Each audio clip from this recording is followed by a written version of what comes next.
Hello दोस्तों, कैसे हैं आप लोग। आशा करूंगा कि आप लोग स्वस्थ और मस्त होंगे। और स्वस्थ और मस्त नहीं है तो ये स्वस्थ और मस्त आपको बनाने के लिए आपको मेहनत करनी पड़ेगी, एक गवर्नमेंट जॉब लेनी पड़ेगी। आज है 14 अप्रैल, यानी कि आज है डॉक्टर भीमराव अंबेडकर की जयंती। तो ये जो जयंती है क्यों मनाई जाती है इसके बारे में थोड़ा सा बता देता हूँ कि जो डॉक्टर भीमराव अंबेडकर हैं, जिन्हें हम संविधान का जनक कहते हैं, और संविधान के दम पर ही आज हमारा पूरा भारत चलता है, और उस संविधान के दम पर ही हम अभी जीवित हैं। हमको बोलने की आज़ादी, हमको कहीं भी घूमने की आज़ादी है। ये सभी हमें जो अधिकार दिए हैं वो डॉक्टर भीमराव अंबेडकर जी ने दिए हैं। हम उन्हें एक अच्छा आदमी मान सकते हैं, उनकी जयंती मना सकते हैं। कई लोग उनको जो है मतलब कि उनके बारे में भला बुरा कहते हैं, उनको ट्रोल करते हैं। तो ये बात आप याद रखिए कि डॉक्टर भीमराव अंबेडकर जी ने 32 से ज़्यादा कोर्स किए थे, 32 ज़्यादा उनके पास डिग्रियां थी। और ये 1-2 डिग्री लेके ये जो है उन पर लांछन लगाते हैं, उन पर आरोप लगाते हैं।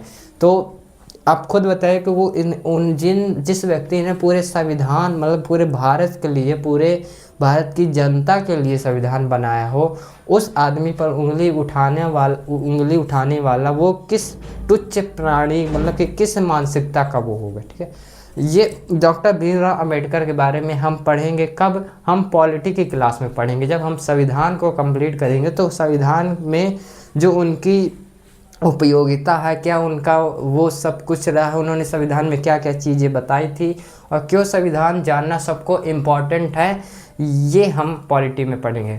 एक बात मेरी याद रखना कि हर इंसान को, चाहे वो पढ़ा लिखा हो चाहे वो ना पढ़ा लिखा हो, उसको 2 किताबें याद होनी चाहिए। उस मतलब कि 2 किताब वो ज़रूर पढ़े। पहला तो उसको पूरे भारत का संविधान पता होना चाहिए। दूसरी बात, वो जिस धर्म से है, चाहे वो मुस्लिम हो चाहे वो हिंदू हो, तो उस धर्म के बारे में उसको पता होना चाहिए। ये मेरी आंतरिक मतलब कि मैं ये जानता हूँ कि लोग जो है अपने बारे में खुद नहीं जानते कि वो कौन है, वो किस धर्म से, किस संप्रदाय से, उन्हें उनके पास कौन कौन से अधिकार है। तो सबसे पहले वह अपने अधिकारों को जाने और अपने धर्म को जाने, फिर वह जो है बाहर की चीज़ें, वो अन्य चीज़ें जो है पढ़ सकता है। ठीक है, तो ये 2 चीज़ें, भले वो अनपढ़ हो चाहे किसी से बोल के सुने, किसी से भी, लेकिन ये 2 सब्जेक्ट, ये 2 चीज़ें उसको पता होनी चाहिए। तो आज स्टार्ट करते हैं अपनी क्लास 14 मार्च की जो है इकोनॉमिक्स की। और हमने NDTL पढ़ लिया था। क्या था? NDTL। ठीक है, क्या कहते हैं? Net deposit time liability. ठीक है, इसके 2 भाग थे। कौन कौन थे? एक CRR था और दूसरा था SLR था। क्या था? CLR था, CRR था और दूसरा था SLR था। ठीक है, तो ये जो CRR है ये किसके पास होता है? ये RBI के पास जमा करना होता है। ठीक है, और जो SLR होता है ये बैंक जो है खुद रखता है, बैंक खुद रखता है। ठीक है, बैंक खुद रखता है। ठीक है, खुद रखता है। और ये जो है कैश के रूप में भी रखता है, और गोल्ड के रूप में भी रख सकता है, और गवर्नमेंट सिक्योरिटी के रूप में भी रख सकता है। ठीक है, GSEC के रूप में भी रख सकता है। ये चीज़ें हमने पढ़ ली थी। आज हमको MSF पढ़ना। MSF मतलब मार्जिनल स्टैंडिंग फैसिलिटी रेट। ठीक है, चलो अब इसको पढ़ते हैं। मार्जिनल स्टैंडिंग फैसिलिटी रेट, आज इसको कंप्लीट कर देंगे। ठीक है, ये होता है MSF, जिसे हम कहते हैं marginal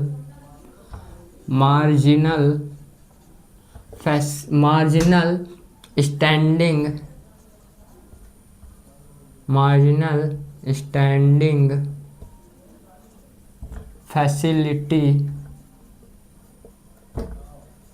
facility rate. Marginal standing facility rate, इसे क्या कहें? इसे हिंदी में क्या कहेंगे? तो इसे हिंदी में कहेंगे सीमांत स्थायी सुविधा दर। क्या कहेंगे? सीमांत स्थायी सुविधा दर। यही लिख दे रहा हूँ, सीमांत स्थायी सुविधा दर। ठीक है, सीमांत स्थायी सुविधा दर ये कहते हैं। मार्जिनल, ठीक है, क्या कहेंगे? MSF का फुल फॉर्म क्या है? तो MSF का मार्जिनल स्टैंडिंग फैसिलिटी रेट। ठीक है, इसे तो इसको क्या होता है कि जो वाणिज्यिक बैंक होती है, देखो वाणिज्यिक बैंक या फिर व्यापारिक बैंक, जो ये सब बैंकें होती है वो आरबीआई से एक रात के लिए जो होता है ये लोन या ऋण लेती हैं एक रात के लिए। अब एक रात के लिए क्यों लेती है तुम उससे जाके पूछना, नहीं मतलब कि उनको कुछ चीज़ ज़रूरत होती है एक रात के लिए कि कल से हमको ये पैसा यहाँ वहाँ करना है, तो एक रात के लिए वो लोन देते हैं ताकि उनका कोटा पूरा हो जाए। ठीक है, तो एक रात के लिए जो लोन लेते हैं आरबीआई से, तो उस पर जो ब्याज लगती है उसे ही क्या कहते हैं, एमएसएफ, मार्जिनल स्टैंडिंग फैसिलिटी कहते हैं। ठीक है, तो इसको लिखेंगे वाणिज्यिक बैंक, वाणिज्य बैंक, वाणिज्य बैंक जिस ब्याज दर पर, वाणिज्य बैंक जिस ब्याज दर पर एक रात या ओवरनाइट भी लिख सकते हैं, क्या लिख सकते हैं, ओवरनाइट के लिए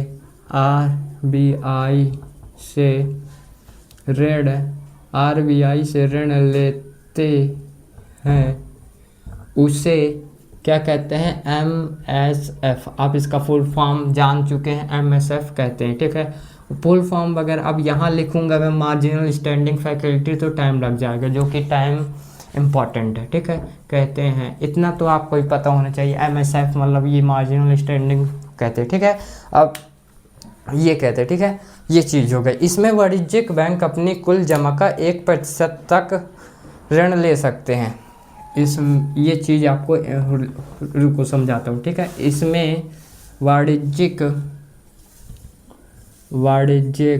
बैंक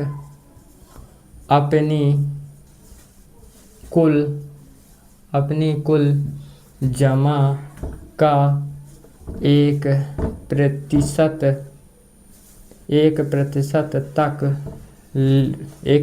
तक ऋण ले सकते हैं। ठीक है, ऋण ले सकते हैं। ठीक है, कितना ऋण ले सकते हैं, अपनी जमा का 1%, मतलब जितना उस यानी वाणिज्यिक बैंक में जितना जमा होगा उससे 1% तक वो ले सकते हैं ऋण। ठीक है, ये चीज़ हो गई।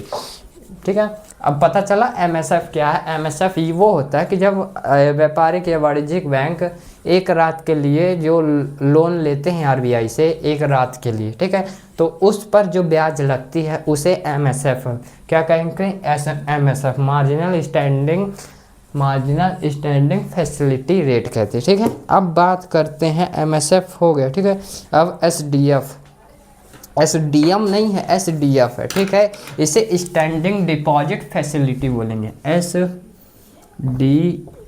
एसडीएफ को क्या बोलेंगे, स्टैंडिंग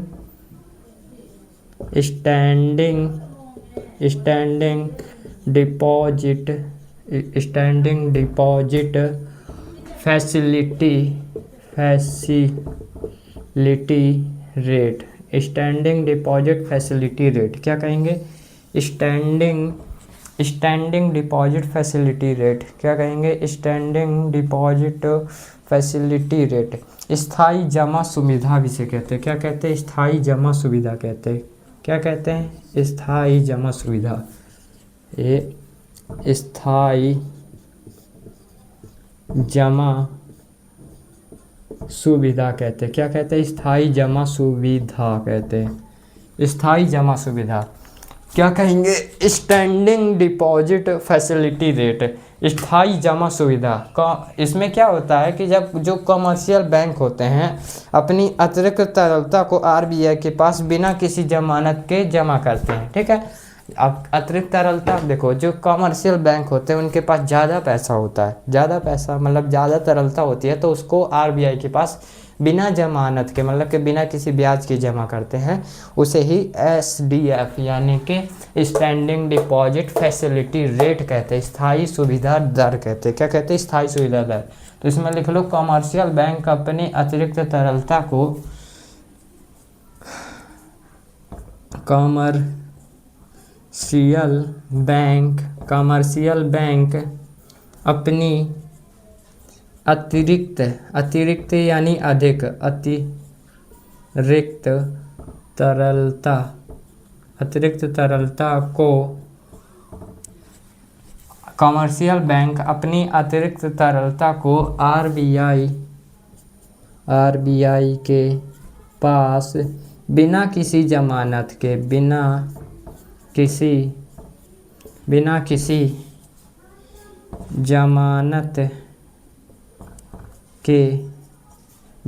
जमानत के जमा करता है, उसे क्या कहते हैं? SDF यानी कि स्टैंडिंग डिपॉजिट फैसिलिटी रेट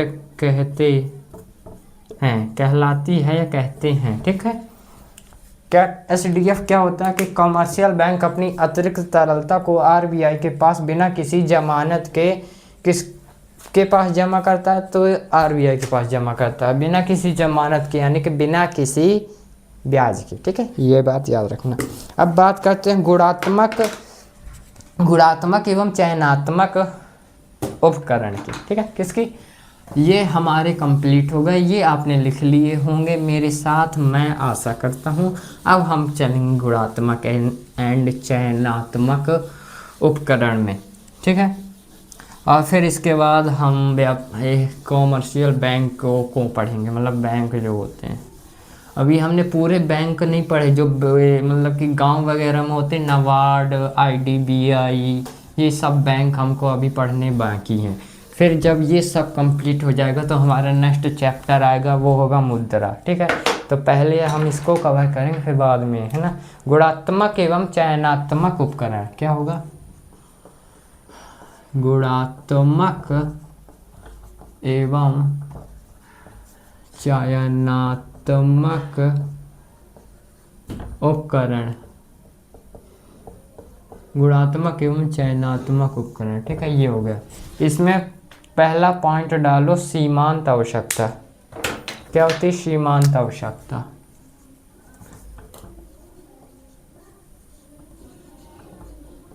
सीमांत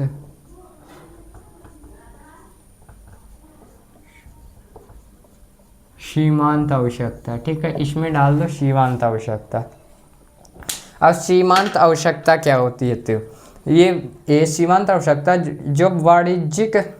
जब वाणिज्यिक बैंक ऋण लेने वाले लोगों को जमानत के बदले ऋण प्रदान करते हैं। मतलब जमानत के मतलब देखो, जब कोई ऋण मतलब कि लोन लेने आता है तो उसे एक जमानत पे लोन देते हैं, मतलब उसकी कुछ चीज़ गिरवी रखते हैं तब जाके उसे लोन देते हैं, यही को कहते हैं जमानत। ठीक है, इसको हम लिख लेते हैं। ठीक है, फिर आपको और अच्छे से क्लियर कर दूंगा। वाणिज्यिक बैंक के लोन लेने वाले लोगों को लिखो, वाणिज्यिक बैंक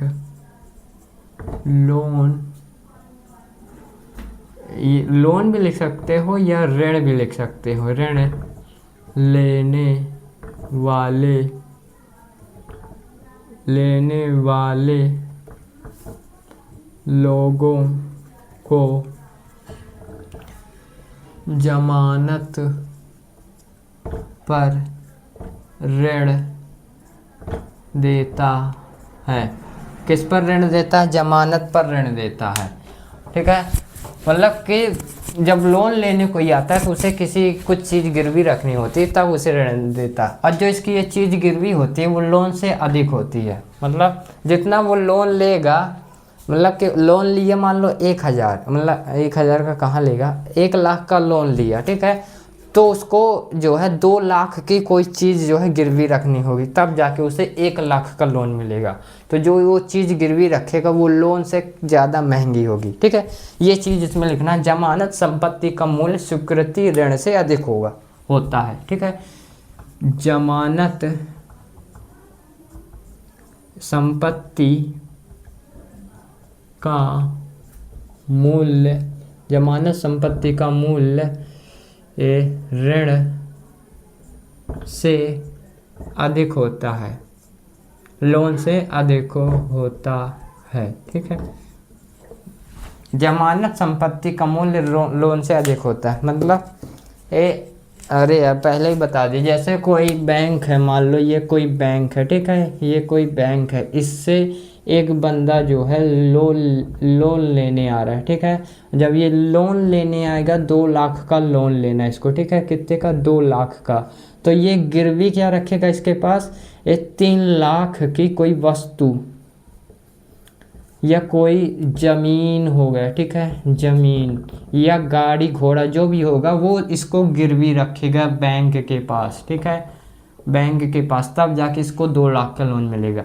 तो जो जमानत संपत्ति है, जमानत संपत्ति का मूल्य जो है, ये जमानत संपत्ति का मूल्य जो ऋण से इससे जो है अधिक होगा। अधिक है, 3 लाख है, ये 2 लाख का लोन ले रहा है, ठीक है। ये चीज़ होती है, ये चीज़ आप लिख सकते हो, ठीक है। अब बात करते हैं, सीमांत आवश्यकता तो हो गई, ठीक है। साख राशनिंग क्या होती है? आप इसको लिख लो जब तक मैं साख राशनिंग लिखता हूँ, ठीक है।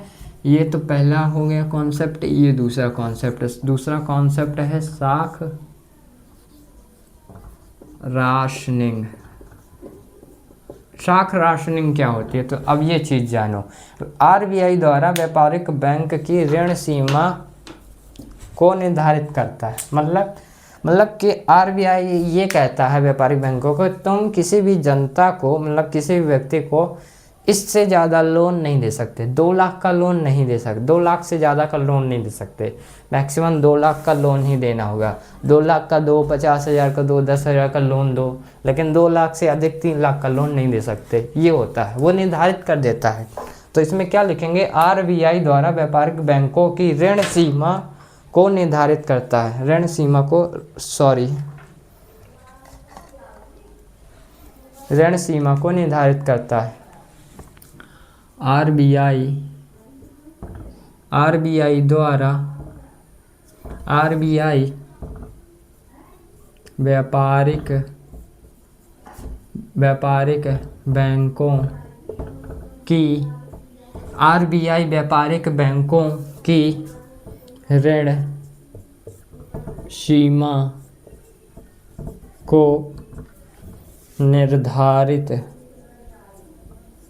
निर्धारित करता है। आरबीआई व्यापारिक बैंकों की ऋण सीमा को निर्धारित करता है कि वो इससे ज़्यादा लोन किसी को ना दे, ठीक है। ये चीज़ हो गई। अब एक और 2 चीज़ें और है। एक है नैतिक दबाव, मतलब कि आरबीआई जो है अन्य बैंकों पर नैतिक दबाव डालता है। नैतिक दबाव आरबीआई, अब क्या नैतिक दबाव? मतलब कि देखो, आरबीआई की कुछ नीतियां होती हैं और उन नीतियों का पालन अगर कोई भी बैंक नहीं कर रहा तो उसके लिए ये दबाव डालेगा। ये कहेगा अगर तुम मेरी नीति का पालन नहीं करोगे तुरंत बैंक बंद करो, लाइसेंस रद्द कर दूंगा तेरा, पेनल्टी लगा दूंगा। ये होता है। तो आरबीआई अपनी नीतियों के पालन हेतु पेनाल्टी या लाइसेंस रद्द करता है। लाइसेंस रद्द, अपनी नीतियों के पालन हेतु पेनाल्टी या लाइसेंस रद्द करता है। ये बोलता है कि अगर तुम मेरी नीतियों का पालन नहीं करोगे, मेरे मतलब कि आरबीआई की जो नीति होती हैं, उन्होंने कहा कि इतना ही लोन देना है तुमको, अगर तुम इससे ज़्यादा का लोन दोगे तो तुम्हारा जो लाइसेंस रद्द कर दिया जाएगा या पेनाल्टी लगा दी जाएगी तुम्हारे बैंक के ऊपर, ठीक है। ये होती है। अब होता है प्रत्यक्ष कार्यवाही, इसमें सीधे कार्यवाही करता है। प्रत्यक्ष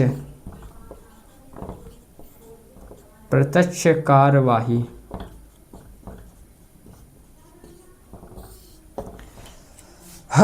प्रत्यक्ष कार्यवाही में आरबीआई कमर्शियल बैंकों पर पेनल्टी या लाइसेंस लगाता है, ठीक है। ये तो हो गई।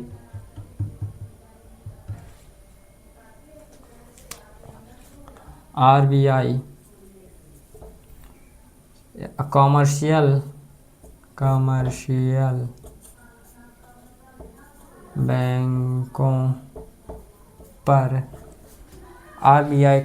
बैंकों पर प्रत्यक्ष कार्यवाही करता है, ठीक है। प्रत्यक्ष कार्यवाही करता है, मतलब प्रत्यक्ष कार्रवाई करता मतलब अगर तुमने कुछ किया, मतलब कि अगर तुमने गड़बड़ कर दी मतलब गड़बड़ कर दिया मतलब कैसा गड़बड़ कर दिया।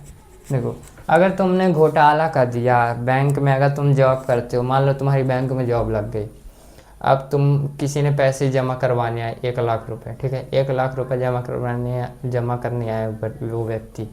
अब उस व्यक्ति के 1,00,000 रुपये तुमने गायब कर दिए। तुमने सोचा कि मैं कल आके बैंक पे 1,00,000 रुपये रख दूंगा, ठीक है। वो कौन थी, एक तो मूवी कौन सी थी, लकी भास्कर, वो देखना, ठीक है। इसी तरह की है, सेम बैंक पे उसने क्या किया कि पैसे वहाँ 1,00,000 रुपये ले लिए और सोचा कि मैं कल रख दूंगा। अब बैंक में रोज डेली पैसे गिने जाते हैं, कितना आया कितना नहीं आया, हिसाब रखा जाता है, तो पता चल गया। तो फिर क्या हुआ कि आरबीआई ने तुरंत उस पर कार्रवाई की। क्या किया कि उस मतलब कि जो व्यक्ति था जिसने 1,00,000 रुपये लिए थे उसको तो जेल में बंद किया पहली बात, और दूसरा जो प्रत्यक्ष का तुरंत उसको जेल में बंद किया, जैसे ही पता चला तुरंत, ठीक है। भले रात के 12 बजे हों लेकिन उसको उठा करके जेल में बंद करेंगे, 1,00,000 रुपये उससे मांगेंगे। प्रत्यक्ष कार्रवाई इस तरह होती, ठीक है। और तुरंत बैंक का लाइसेंस रद्द कर देते हैं, ज़्यादा दिमाग खराब हुआ तो, नहीं तो पेनाल्टी ठोक देते कि 5 करोड़ रुपए तुमको दोगे तब तुम्हारा बैंक कंटिन्यू चलेगा, ये बात होती, ठीक है। ये चीज़ हो गई। अब हमारा आता है, क्या आता है, हमारा आता है विकासात्मक बैंक, ठीक है। विकासात्मक बैंक क्या होता है तो इसको जानते हैं। जो इकोनॉमी के अलग अलग क्षेत्रों में विकास के लिए इम्पोर्टेंट होते हैं वो विकासात्मक बैंक कहलाते हैं, ठीक है। तो इसको लिखते हैं, ये गुणात्मक एवं चयनात्मक उपकरण पूरे हो गए, ये इतने ही थे 4 ठो, ठीक है। ये और आपने ये लिख लिया होगा मैं आशा करता हूँ, और इसके जो नोट होंगे वो आपको टेलीग्राम पे फ्री ऑफ कॉस्ट मिल जाएंगे। और कल हमने जो है अपने टेलीग्राम पर जो है येलो बुक की फ्री पीडीएफ डाल दी थी, तो आप उसको भी ले सकते हो। येलो बुक की पीडीएफ आप जानते होंगे कि RWA की सबसे फेमस है, उसको मैंने पढ़ा था, वो मुझे अच्छी लगी तो मैंने वो अपने टेलीग्राम पे डाल दिया। वो इम्पॉर्टेंट फैक्ट पे बेस है जिससे जो है आपका रिवीजन जल्दी हो जाएगा। अगर आपका सिलेबस कंप्लीट है तब आप उसको देख सकते हो, पढ़ सकते हो, अन्यथा आपके लिए वो किसी मतलब की नहीं है, ठीक है। ये अब बात करते हैं विकासात्मक बैंक की।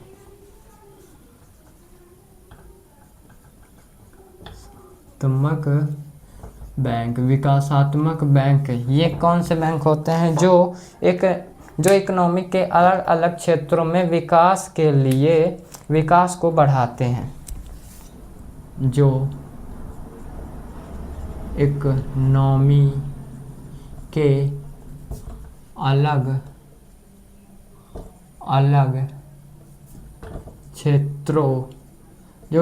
के अलग अलग क्षेत्रों में विकास को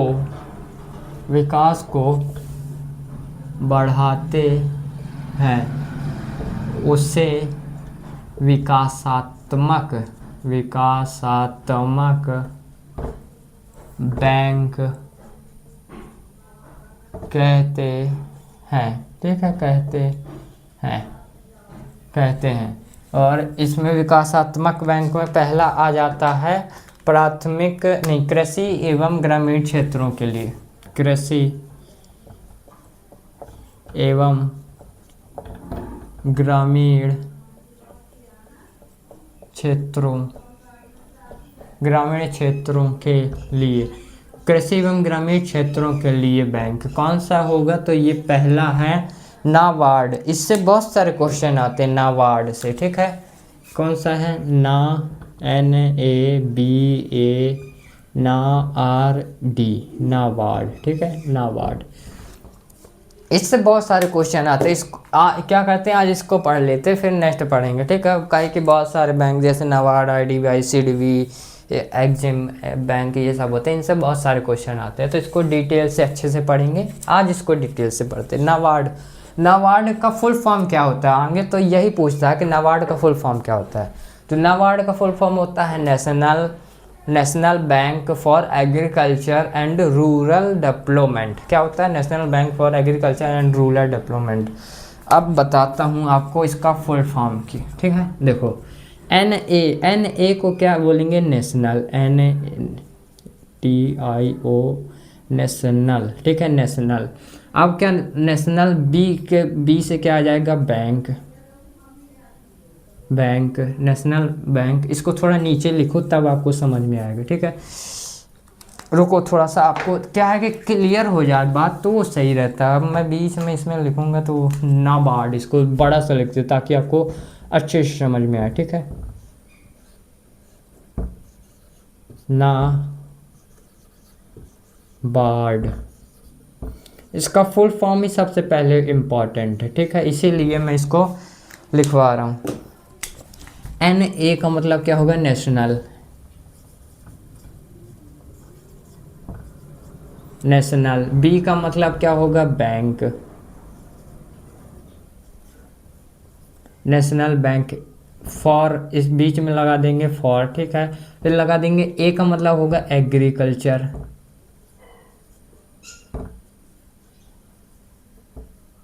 एग्रीकल्चर हो जाएगा, ठीक है। R का मतलब national bank for agriculture, and लगा देंगे बीच में, क्या लगाएंगे, एंड। फिर R का मतलब होगा रूरल, ठीक है, रूरल मतलब गांव। D का मतलब हो जाएगा डेवलपमेंट, ठीक है, डेवलपमेंट,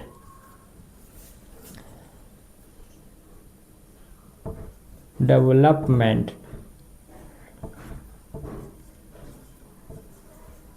ये होता है इसका फुल फॉर्म, ठीक है। NA का मतलब क्या हो जाएगा, नेशनल, ठीक है। B का मतलब क्या हो जाएगा, बैंक। और A का मतलब हो जाएगा एग्रीकल्चर।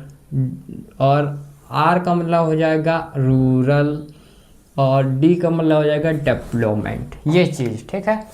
देखो, national bank for agriculture and rural development, तो सबसे पहले आपको इसका फुल फॉर्म ही याद करना पड़ेगा, क्योंकि फुल फॉर्म बहुत पूछा जाता है, क्योंकि बीच में एग्रीकल्चर गायब कर देगा या फिर रूरल या फिर ये गायब कर देगा, ठीक है, या फिर डेवलपमेंट गायब कर देगा। ये चीज़ होती है, क्वेश्चन पूछा था इसमें, ठीक है। तो इसका फुल फॉर्म क्या होता है, national bank for agriculture and rural development, ठीक है। अब बात करते हैं कि इसकी स्थापना कब हुई थी। इसकी स्थापना की बात करूं तो 12 जुलाई, सेकंड रुको, इससे लिखते हैं ना, 12 जुलाई 1982 को हुई थी, 12 जुलाई 1982 को हुई थी, ठीक है। अब किसकी समिति की सिफारिश पे हुई थी, मतलब किसकी सिफारिश पे हुई थी, किसकी सिफारिश पे हुई थी, तो इसकी जो शिवरमन समिति की सिफारिश पे हुई थी। किसकी, शिवरमन समिति, शिवरमन समिति की सिफारिश पे हुई थी, शिवरमन समिति की सिफारिश पे। और इसका क्या है, हेडक्वार्टर, ठीक है, मुख्यालय, हेडक्वार्टर। इसका हेडक्वार्टर कहाँ, तो हेडक्वार्टर इसका जो है मुंबई में। कहाँ है, मुंबई में, इसका हेडक्वार्टर है मुंबई में। ये चीज़ें हो गई नाबार्ड के बारे में जो जो इम्पोर्टेंट है, ठीक है। और अगर बात करूँ तो इसका कार्य कृषि एवं ग्रामीण क्षेत्रों का विकास, जैसे ही मैं लिख दिया कृषि एवं ग्रामीण क्षेत्रों के लिए है, इसका कार्य भी लिख लो, ठीक है। कृषि एवं ग्रामीण क्षेत्रों का विकास करना ही इसका जो है कार्य है। कार्य क्या है, कृषि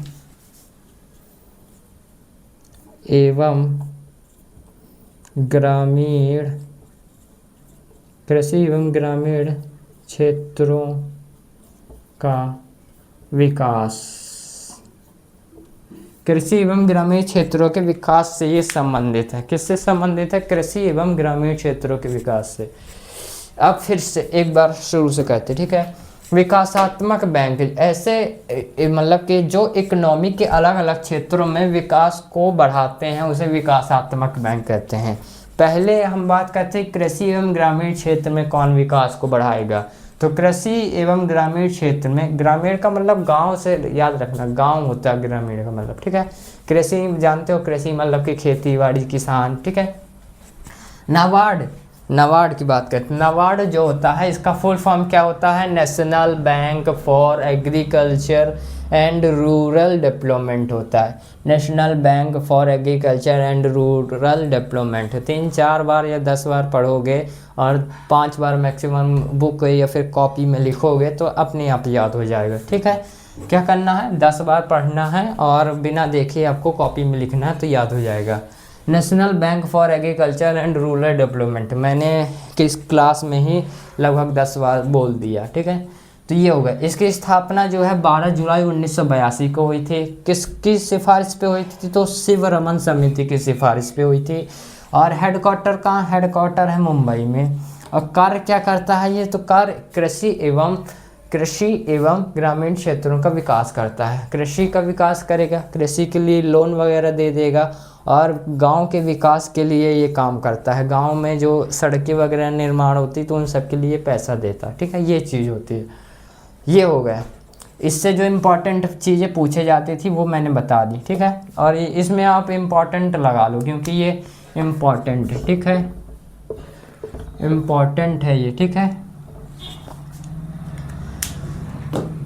हाँ, ये चीज़ हो गई। तो आज क्लास यहीं तक रखते हैं। हम नेक्स्ट क्लास में मिलेंगे। हम नेक्स्ट क्लास में जो हमारा सिडबी बैंक हो गया, IDBI बैंक हो गया, एक्जिम बैंक हो गया, ठीक है, ये सभी बैंकों को पढ़ेंगे। ठीक है, और फिर क्या करेंगे? इन बैंकों के बाद जो है हमारा आ जाएगा, कौन सा आ जाएगा?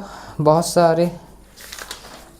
इन बैंकों के बाद हमारे, हाँ, फिर से हम ये देखो आगे ये चैप्टर कंप्लीट कर लेंगे, बैंकों के बारे में पढ़ लेंगे। फिर हम क्या करेंगे कि एक बार शुरू से जितने भी क्लास हमारी हो गई, आज 7वीं क्लास है, तो क्लास 1 से क्लास 7 या फिर जितने भी 10 क्लास हो जाएंगे उन सब का एक वीडियो में रिवीजन कर लेंगे। ठीक है, एक वीडियो में मैं आपको तुरंत इसमें 1 घंटा लगेगा, 1 घंटे में आपको रिवीजन करवा दूंगा पिछली 10 क्लासेस का। ठीक है, और फिर आपको मैं PYQ आपको दे दूंगा, कहाँ? टेलीग्राम पे, तो आप वहाँ रिवीजन कर लीजिएगा।